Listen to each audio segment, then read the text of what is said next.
gũtwarwo na kũrĩa Meru kwexportwo Meru niwe wagiririe minister wa Girigaca arĩmi twĩna mũbango wa gũka kũmwĩkĩra mbia mũhuko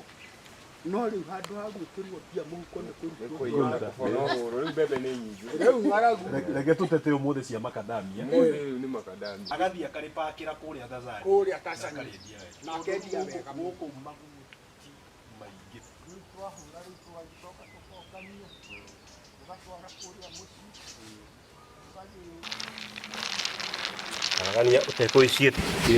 Things that have been discussed is about whether it might be necessary for the minister to lift the ban on the export of macadamia in shell, and it's been extensively discussed and suggestions have been made that will be passed over to the minister that perhaps it might be useful to suspend the ban for at least 6 months to clear the backlog. We have been working with other government financing agencies like the Commodity Fund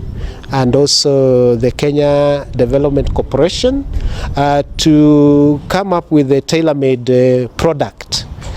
specifically to finance or to facilitate macadamia stakeholders.